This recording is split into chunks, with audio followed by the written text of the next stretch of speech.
So I'm on now with David Atherton of BBC and broadcasting fame. How are you, David? I'm very good, and yourself, more importantly, Dean? I'm surviving, as they say, making it through the day, making it through the day. Yeah, I know, another day, another dollar sort of thing, Yeah, it is. So I wanted to start by getting a bit about your history, where were you born and where you grew up, and how you got to the BBC and so on. Okay. Yeah, I'm going to completely lose my street credibility. I was born in Ascot in Berkshire. Right, okay. Before it was posh, let me quickly add. My parents owned a modest 3-bedroom semi down there. So, but that's the end of my credibility as being working class. Somewhat shot a bit there.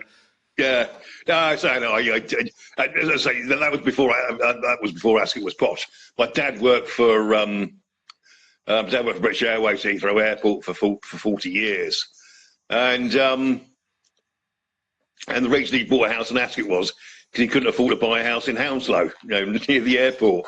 So right. that's the reason when ended up there. Yeah, went to local primary schools, failed me 11 plus, and went to Charters Comprehensive. So I went to a box standard comprehensive. Okay, so no airs and graces for you whatsoever. No, not at all. And my mum comes from the East End, and I was the only bloke at school who spoke with a Cockney accent. Right, okay. Oh, that must have been odd then. It might be a bit slightly different, yeah. Apparently, my mum was telling me the other day I'm losing. I'm sounding a lot more posher these days, but if that's believable.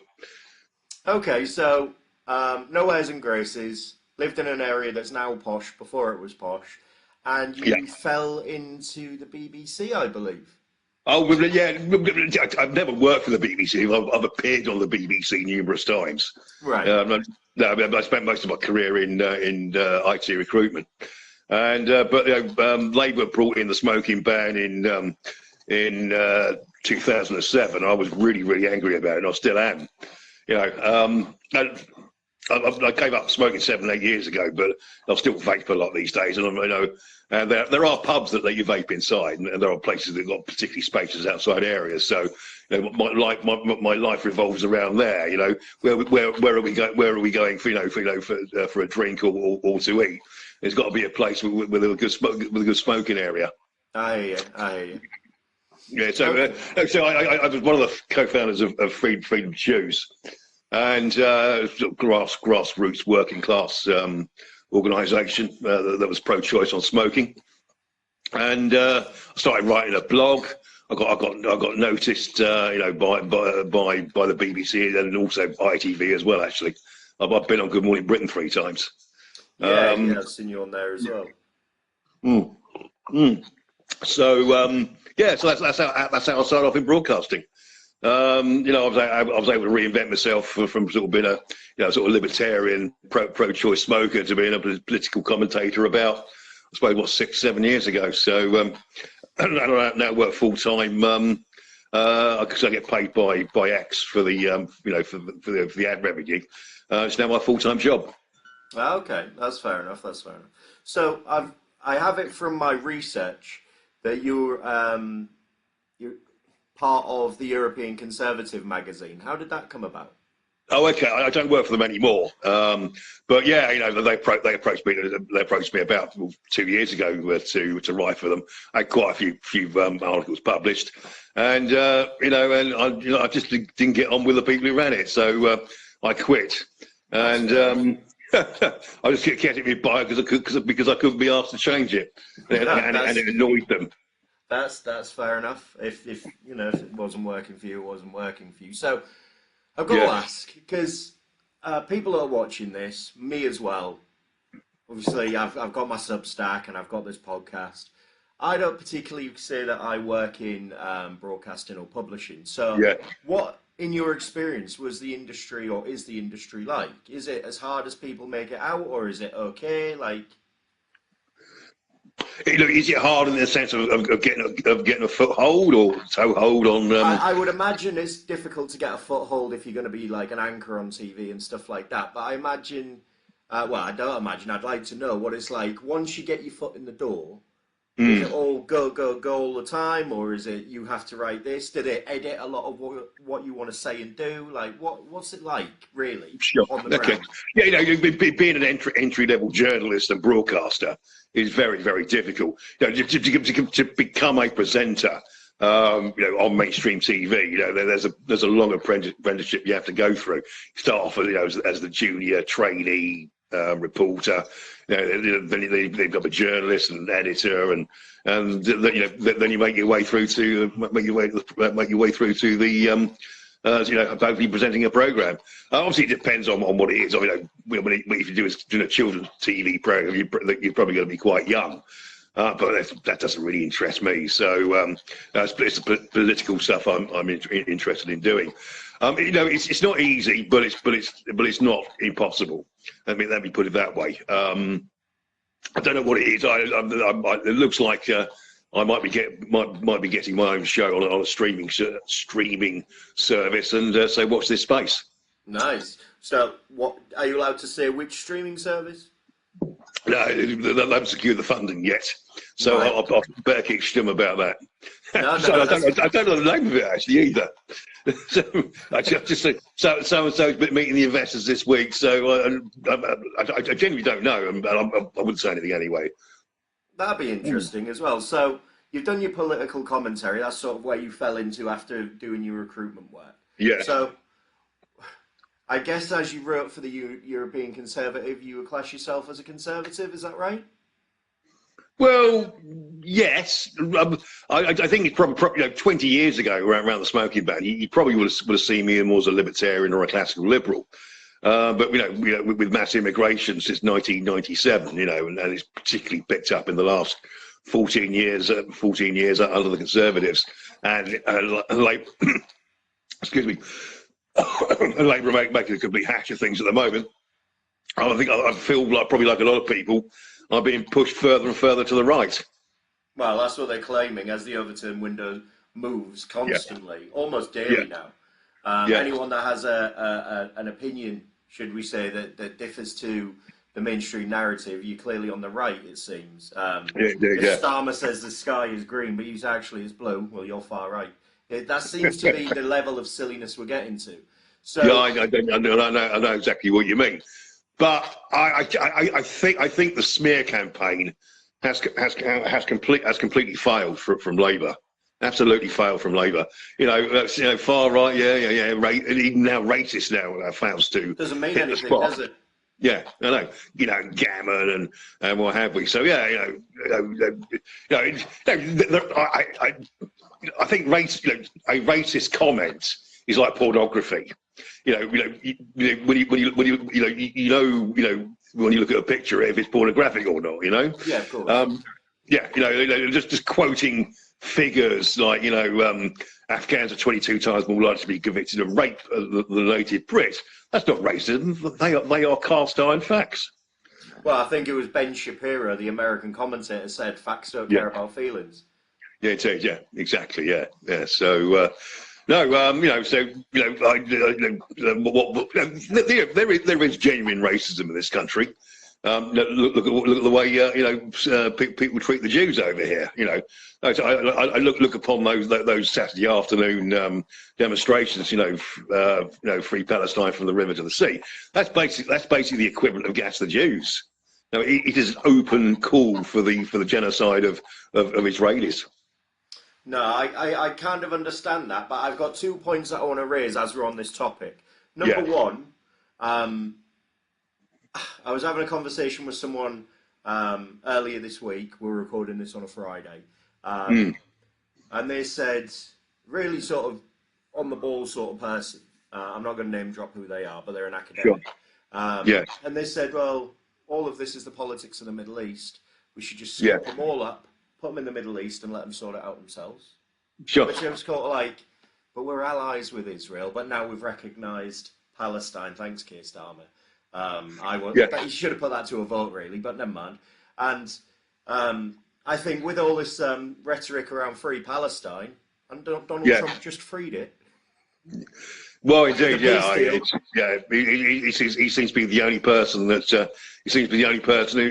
who's got any will in it and some backbone, to get stuff done. He really should be congratulated. My main point about the reason I'm so pro-Israel, amongst other things, I think it's the right thing to do. For example, during the 1990s, I supported the Kosovan Muslims against the Christian Serbs because it's the right thing to do. And also the lead on from that as well from Israel is that they really are the bulwark against militant Islam. If Israel falls, they'll know I've got a complete continent which they can fixate on Europe and take over Europe. But if just to push back a little bit on that, if that was the case, if they're like the wall between that culture coming across to Europe, why are we still getting the terrorist attacks here? What is the? They're not stopping them all coming over either. Oh no! Illegal migration is huge. I spoke to Fahima Mahmood recently, and that terrorism is Islamic all the time. It seems to be like a stereotype now. Sure. If Israel are doing their job, this wouldn't have happened, surely. Again, I'm not being critical. No, I assume you're being devil's advocate here. Yes. Devil's advocate. Okay. Well, you look at what Israel has gone through in the last 2 years. Well, yeah, it's just over 2 years now, since the 7th of October. There were at least half the nights in the last 2 years, Israelis have had to go into air raid shelters. Yeah. And they're obviously constantly under attack from Palestinians. Whether it's guns, knives, or whatever. So imagine if we if we lived where we lived in Britain. We every night we had to go to a bomb shelter like during the Blitz in the Second World War. That is the future that I think would happen in Europe if Israel fell. Right. Okay, I get that, but we're still getting terrorist attacks. We're still having, only recently, what was it? The synagogue attack, and the guy's name was Jihad. Sure. And I think when I watched the Lotus Eaters, there's a plug for Carl, and they were saying his name translates to like Holy War from Syria. Like, this is Islamic country. Was Israel not able to stop this guy getting here? Like, I don't want to say they should police the Middle East, but I've heard the argument that Israel is there to sort of be that buffer, but we're still getting things happen in Europe. Jihad al-Shami, whatever his name is, didn't come over here courtesy of Israel. He came over here courtesy of our lax immigration policies. He was given asylum. His parents were given asylum. Oh, there we go. That clears that bit up. I wasn't sure, and obviously you're more in that space. Let me shut up. Start again. His father came over here. I got that wrong. He came over here in the mid 1990s. He's a surgeon in Jihad's father was a surgeon in the National Health Service. I think he's a trauma surgeon. And he came over in the 1990s, presumably on a work permit. It's turned out to be a wrong one. So let me get that one right. It had nothing to do with Israel. No, fair enough. Just so we can clear that bit up, that's all. I don't want any fact checkers giving it large on the comments. Yeah, sure. Understand, I got that wrong, but there are loads of other Syrians who we've let into the country who are opponents of Bashar al-Assad. And they're biding their time. They're biding their time. I think it's something like 3% of the British Muslim population share the same views as ISIS and Al Qaeda. 3%. So what's 3% of 4 million people? So that's 40,000, about 120,000 Muslims in this country at the same level of thinking as Al Qaeda and ISIS. That extremist militant Islam. Yeah. 120,000. There's 40,000 on MI5's watch list. 40,000. That's a lot of people, isn't it? Yeah, indeed. Yeah. as far as I'm concerned, when it comes to terrorist attacks, I think it's all a matter of when rather than if. Obviously, the first target is going to be the Jews, and when they've all left, we know the Christians are going to be next. I don't know whether you know the Arabic phrase, after Saturday comes Sunday. Yeah, something about go for the Saturday people, then go for the Sunday people, isn't it? Exactly, yeah. Something to that effect. Yeah, exactly. That's exactly it. So, there is blind hatred of the Jews from virtually every single Muslim in the Middle East. The Pew Center in 2010 did a survey of, do you have a favourable or unfavourable view of Jews? And countries like Egypt, Palestine, well, I'll say Palestine in inverted commas, Syria, Iran, Pakistan, and the figures themselves came out at between 95 and 98% unfavourable opinion. It's universal, the hatred of Jews by Muslims in the Middle East. It's universal. It's been around for a long time, though, even historically, throughout Europe as well. Absolutely, yeah, of course, yeah. And the figure for Pakistan was 78%, so well over three quarters of. This is Pakistanis, if you know what I mean, not British Pakistanis. I would suggest you it's probably about the same in this country as well, if not higher. Right. Okay. That's mad, really, when you think about it, isn't it? Yeah. So, moving on from that topic to the current situation, we've got the situation with this the so-called small boats crisis, and now Starmer's bringing in the digital ID, which is Tony Blair's sort of brainchild. Yeah. So it's weird, isn't it? Because you had Tony Blair pushing it and it went nowhere. Then they had it for COVID, and now all they've done is put a fresh sticker on it, and Starmer's forcing it on people. I mean, at recording this in early October, the online petition, last time I checked, was somewhere around 2.5 million people. It's might be more by now. And they've basically just said, we're implementing it anyway. Sure. Yeah, I know.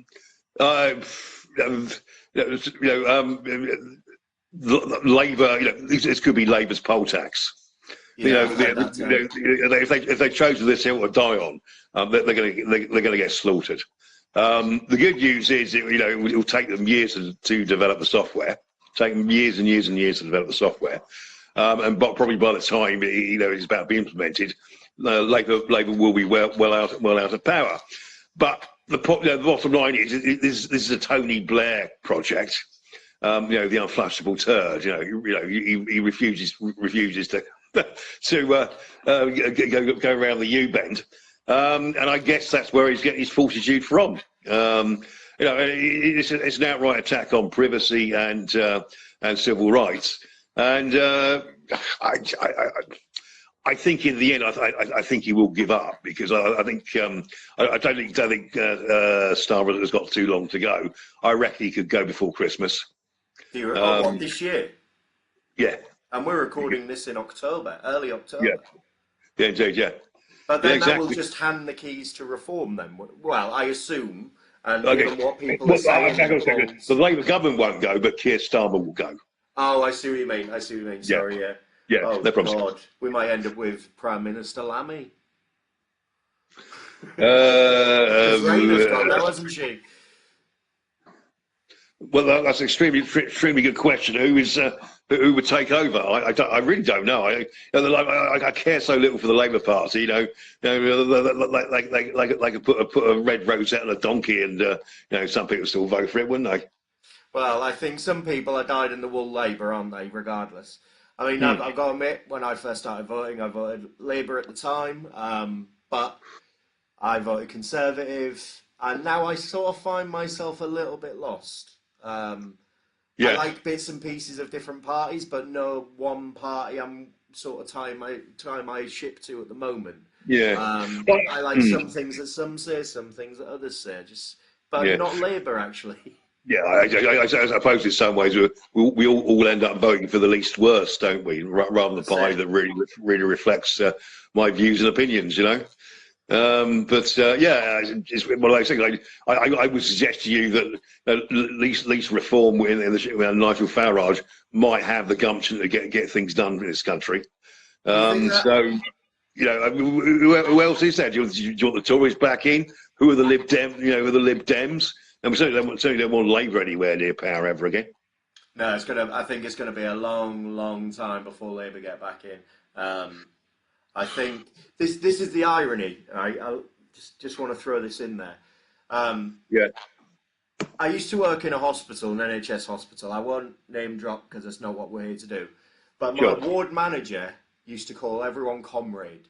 He used to say that he was a communist. He was like if you cut him in half, he's probably got a hammer and sickle in there and all that sort of stuff. All that sort of stuff. Okay, cool.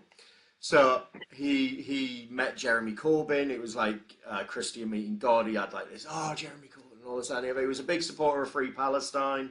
All that sort of stereotype of a Labour supporter. Yeah. Labour gets in under Starmer.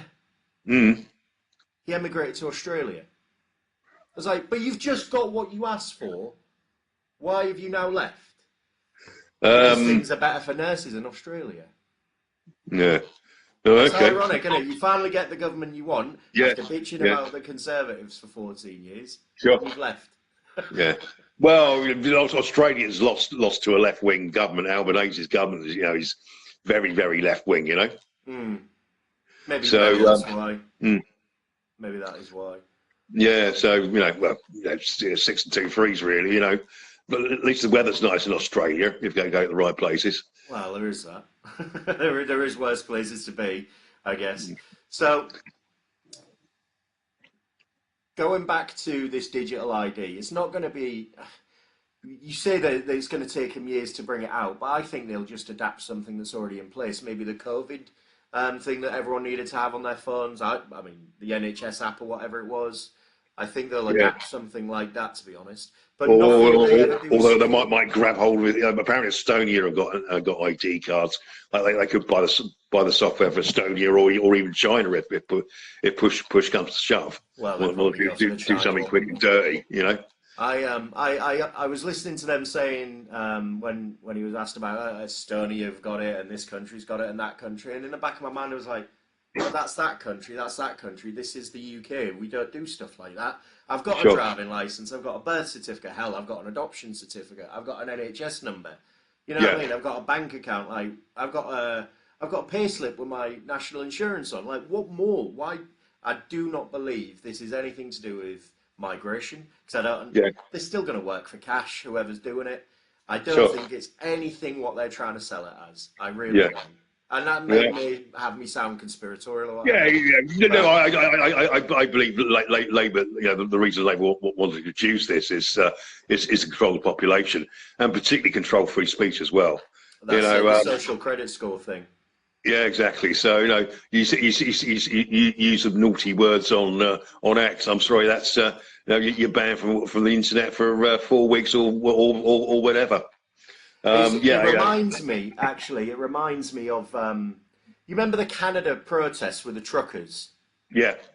And anyone involved or anyone that supported them, Trudeau just debanked them. Yeah, I know. I have a feeling this will be something along those lines, but exactly. With that social credit, like you just said. Obviously, like Farage was debanked by Coots. He was, yeah.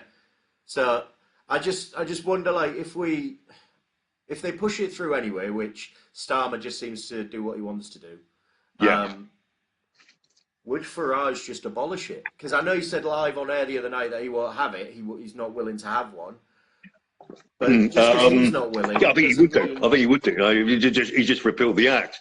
My understanding is that... my understanding is with reform is they've spoken to some private barristers, and they've got a complete programme of repealing all the nasty legislation that Tony Blair and the Tories brought in. The ECHR is going, the Human Rights Act of 1998 is going. I suggested to them maybe get rid of the Gordon Brown law of 2008, where the civil service are not legally responsible for their actions and their decisions. That has to go as well. And and we've got to leave things like the 1951 Refugee Convention. So be it. I think the state of immigration, illegal and illegal immigration at the moment, is so bad that it's so bad that it needs drastic measures. We need drastic measures now, but I think the best we can hope for is maybe 3 or 4 years' time. So speaking of the ECHR, actually, I wanted to get your take on this. So obviously my show is called Laments, so I was lamenting on this the other night. So the ECHR, for anyone who hasn't been paying attention, who's watching this, is the European Convention of Human Rights. Basically dictates what my rights are, your rights, anybody's.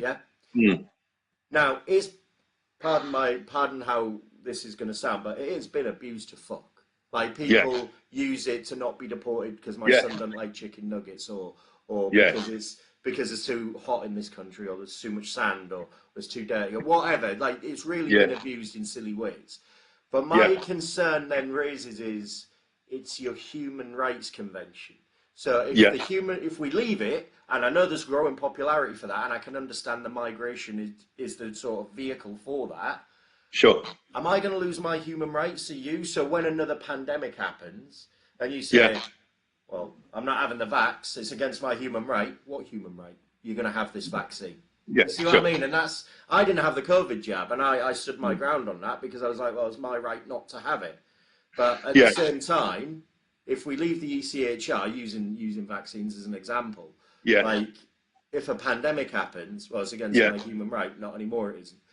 Or if there's a war and it's like, I'm a conscientious objector, a coward. It's against my human right to be conscripted. Not anymore, it isn't. You see what I mean? Like, I'm concerned how it can be then abused by those in power if we do leave it. Sure. Well, the point is, every single right that's part of the ECHR, we have it having British and English law as well. Anyway, free speech.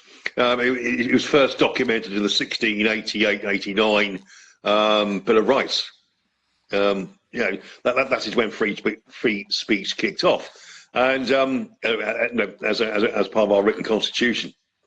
And that was obviously through common law. It's expanded and expanded and expanded.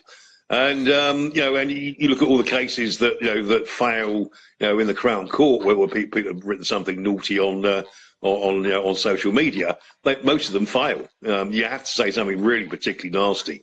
Unless you're Lucy Connolly. Yeah. Although she was unwise enough to plead guilty. I'm pretty sure if she had a jury there, I don't think a jury would have convicted her. No, I did get that feeling as well. Yeah, I know. As a juror, I would have found her not guilty. I would have found her not guilty. That's why I can understand her frustration. She obviously showed remorse in deleting I think it was Facebook she wrote it on. Delete it. She later deleted it, showing remorse. I'm sorry, you can't convict somebody for that.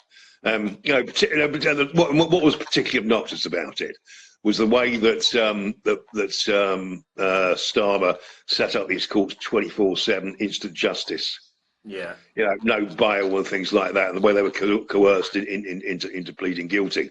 Anyone that disagreed with the regime. Now imagine what would happen if you combined that with the digital ID. Like, you might as well just start building gulags. Yeah, I know. I take your point on that one, Dean. I don't see Britain these days as a democratic country.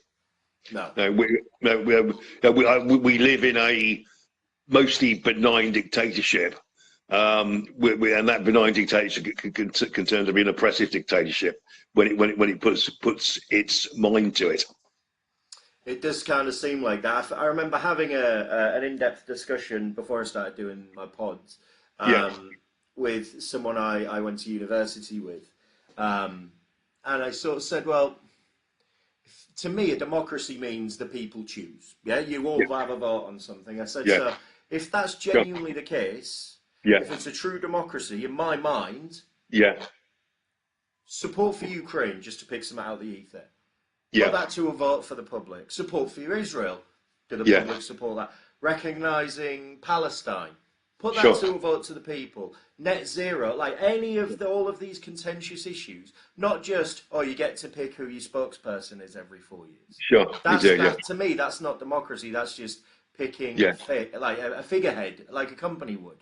It's not democracy, because in my mind, democracy is you get to choose on everything, and majority rules. Sure. Yeah, absolutely. Yeah. Yeah, I know. You know, at the moment, you know, it's a dictatorship of you know, of the majority, isn't it? I think Labour have got something like 400 MPs at the moment. I think in the next election they'll be struggling to get 50 returned. When you start seeing anti-Labour signs in Liverpool, you know the writing is on the wall for the Labour Party. Yeah, there is that, and I think they've not done themselves any favours recently. I think they know that it's a slow decline for themselves. Yeah. I think they're trying to get as much push through as they can from their own sort of wants and needs. But that's my personal take on it. I think they know they've lost, and I think, like majority of the country, we're expecting a reform government. Yeah, I think we are. I can see Nigel Farage getting a working majority. Yeah. You know, and you know, so I really hope, you know, on the in the first month that there'll be a blitz of legislation and repeal of legislation, and you know, and also hope. I think the Conservative Party and the Reform Party and also Rupert Lowe's think tank have all got ideas about remigration. And deporting illegal immigrants and reducing, actually having net negative migration to this country, while you know more leave than come in. Yeah, I think this one in, one out thing is for the birds, because that's still not fixing anything. Well, the other day 1,000 came in one day, didn't they? Well, they got these super duper Chinese dinghies that hold 100 people. Yeah, that's it. It's mad. Just speaking about, as you mentioned, Rupert Lowe, he's got his think tank, which is Restore. Yeah, Restore, yeah. But what do you think about, a couple of weeks ago, I spoke to Ben Habib about Advance UK. Yeah. I think we were due to meet, but things happened and we couldn't meet and whatever. Sure. So, what do you think about his party and his aspirations? Do you think it's a party to hold Reform and Farage to the fire, or do you think it's a going to be a genuine contender? Okay, I can't. Do you know what I think might or might not happen with the next election? There may be a gentleman's agreement, should we say, between Reform and Conservative Party. Right. And there's certain constituencies where they might not stand, might not stand against each other. And I think this would be Advance's best way of getting a seat or two if they go to the go to constituencies where there's no Reform person, and they could maybe pinch a seat or two there. Really, at the moment, the way I look at things, I'm being real policy. Ideologically, I like Ben's party a lot, ideologically. But we can't wait another 20, 30 years for them to build enough momentum to be in power. All eyes point to Nigel Farage and the Reform Party. Yeah, I think. The vibe I get from the people that I've spoken to, and I've interviewed, some of my early interviews were members of Reform in Norfolk, and I think the vibe I get from everyone I speak to is that Reform's coming in. They're going to be like this political tsunami. Yeah. I think some people are holding their hopes too high on what Reform are going to do. I think some people are realistic, and I think some people are just sort of like, well, they're going to get in and we'll wait and see. Okay. So I'm sort of middle of the road. I'm not sure myself, but we'll have to wait and see. Actually, the biggest problem that the Reform have is they all end up fighting each other. Yeah, that's the problem. There's a lot of infighting, unfortunately. Yeah, I know. Every sort of the right at the moment, unfortunately, is so split at the moment. And everyone's sort of lobbing grenades from the trenches at each other. I find it very disappointing, personally speaking. Have you had to do any articles about reform?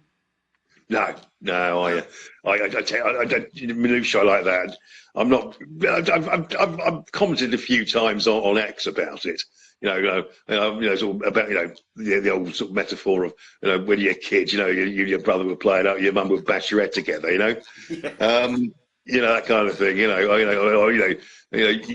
all grow up and shake hands, sort of attitude. I've not done that, but I haven't written any formal pieces, 600 word type articles. No, that's fair enough. So for you now going forward, what does the future hold for David Atherton? I'm just very happy what I'm doing at the moment. Very happy about it. So I'm just be carry on doing my stuff, and hopefully the new podcast TV program that's coming up is going to be a winner. Wonderful. We can when we've got information on that, I'll add it to the description below. Thank you. Until then, David, thank you for your time. Cheers, Dean. Very kind. Thank you.